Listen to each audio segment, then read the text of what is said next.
SIP म्हणजेच systematic investment plan. या प्लॅनमध्ये गुंतवणूक करणाऱ्यांना तज्ज्ञांनी आता इशारा दिलाय. गेल्या काही काळात SIP मध्ये गुंतवणूक करण्याचा कल मोठ्या प्रमाणात वाढला आहे, पण ICICI प्रुडेन्शियलचे प्रमुख अधिकारी शंकरन नरेन यांनी SIPत गुंतवणूक करणाऱ्यांना एक इशारा दिलाय. मिड आणि स्मॉल कॅप शेअरमध्ये गुंतवणूक करणाऱ्यांनी सतर्क राहावं असं नरेन यांनी म्हटलेलं आहे. शेअर बाजारात घसरणीचं सत्र सुरू असताना स्मॉल कॅप आणि मिड कॅपमधील गुंतवणूक महागात पडू शकते असं त्यांचं म्हणणं आहे. त्यामुळे नरेन यांनी लार्ज कॅप शेअरमध्ये गुंतवणूक करण्याचा सल्ला दिला.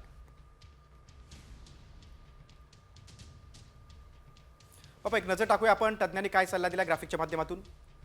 बघा, भारतीय शेअर बाजारात सध्या घसरणीचं सत्र सुरू आहे, त्यामुळे SIP गुंतवणूकदारांनो सावधान राहा.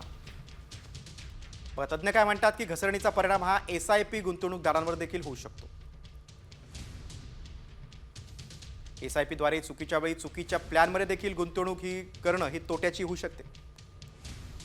स्मॉल कॅप आणि मिड कॅप मधील गुंतवणूक महागात पडू शकते असं तज्ञांचं म्हणणं आहे. लार्ज कॅप मधील गुंतवणूक फायद्याची ठरू शकते. आपण पाहतो SIP बाबत तज्ञांनी इशारा दिला आहे आणि याच मुद्द्यावर चर्चा करण्यासाठी आपल्यासोबत आहेत शेअर मार्केट तज्ञ रचना रानडे. रचनाजी, साम टीव्हीवर तुम्ही तुमचं स्वागत करतो. आणि सुरुवातीलाच माझा प्रश्न आहे, मला सांगा की शेअर मार्केटमध्ये अस्वस्थता का निर्माण झाली? अनेक फॅक्टर्स आहेत, असं नाही मी म्हणू शकत की अमुक एकच फॅक्टर आहे ज्याच्यामुळे आता अस्वस्थता निर्माण झालेली आहे. तुम्ही बघितलं असेल तर सप्टेंबर 2024 मध्ये जेव्हा मार्केटनी ऑल टाइम हाय हिट केलं, त्याच्यानंतर आपली रुपयाची झालेली घसरण तो एक महत्त्वाचा मुद्दा झालेला आहे. दुसरं म्हणजे बॉन्ड यील्ड्स. आता US गव्हर्नमेंटचे जे बॉन्ड यील्ड्स आहेत ते सुद्धा बऱ्यापैकी वरच्या स्तरावर गेलेले आहेत. सिंपल असतं, जेव्हा फॉरेन इन्स्टिट्यूशनल इन्व्हेस्टर्स असतात त्यांना जर भारतीय बाजारामध्ये येऊन जर अमुक परतावा मिळत असेल तर त्याच्यापेक्षा अगदी जस्ट कमी परतावा जर त्यांना त्यांच्या मायदेशी मिळणार असेल, अगदी 1-1.5% फरक असून जर त्यांना त्यांच्या मायदेशी मिळणार असेल आणि ते सुद्धा बऱ्यापैकी सेफ का, कारण US बॉन्ड यील्ड्स जे असतात ते US गव्हर्नमेंटच्या बॉन्ड्सवर मिळणारा परतावा असतो, तो तर खूपच safe as compared to equities. So जेव्हा फॉरेन इन्स्टिट्यूशनल इन्व्हेस्टर्स आत्ता भारतात गुंतवायला आले होते पैसे आणि त्यांना कळालं की आत्ता बऱ्याच ज्या गोष्टी झाल्या, जसं उदाहरणार्थ Q2चे अर्निंग्स काही एवढे भारी आले असं नाही, Q3चे अर्निंग्ससुद्धा एवढे चांगले नाही आले.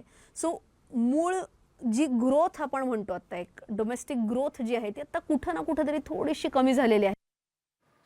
अगदी रचनाजी, हा एक प्रश्न अनेकांच्या मनात येतो, म्हणजे मध्यम वर्गानं SIP किंवा इक्विटी स्वरूपात बाजारात गुंतवणूक करावी का?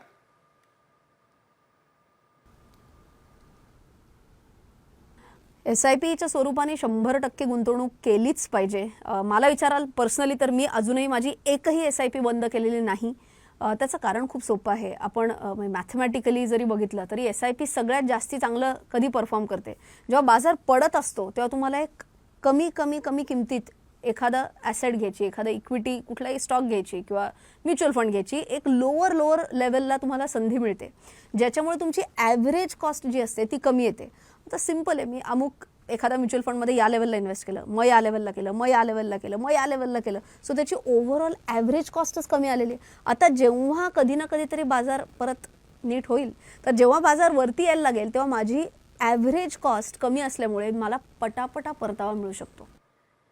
रचनाजी, तुम्ही म्हणता की SIP मध्ये गुंतवणूक करा किंवा तुम्ही सुद्धा करताय त्यामध्ये, मात्र या काळामध्ये मग सोन्यात गुंतवणूक करावी का किंवा मग फिक्स डिपॉझिट हा एक सुद्धा पर्याय आहे, हे पर्याय निवडावे की यापासून दूर राहावं?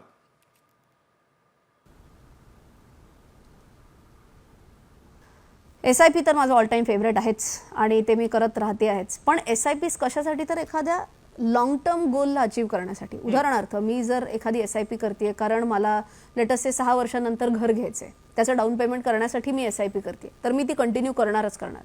दुसरं, गोल्डमध्ये गुंतवणूक करावी का, तर हो तीही करावी का, कारण गोल्ड आणि इक्विटी जनरली शॉर्ट टर्ममध्ये विरुद्ध दिशेने जातात. आता तुम्ही बघत असाल तर इक्विटीज खालती जात आहेत पण गोल्ड वरती येत आहे. सो असं म्हणतात की तुमच्या पोर्टफोलिओला एक बेसिक आधार मिळवायचा असेल तर गोल्डमध्ये गुंतवणूक करावीच एखाद्या व्यक्तीने. आणि किती टक्के तुमच्या पोर्टफोलिओमध्ये गोल्ड असावं, तर टिपिकली असं म्हटलं जातं की तुमच्या टोटल पोर्टफोलिओच्या 10% तरी गोल्डमध्ये असावं. आणि तिसरं तुमचं आहे FDs. तर FDsमध्ये सुद्धा गुंतवणूक करायला हरकत नाही का, तर अजूनही करायला हरकत नाही. पण कशासाठी, तुमचे जे शॉर्ट टर्म गोल्स आहेत ते मीट करण्यासाठी FDs अजूनही करायला पाहिजेत.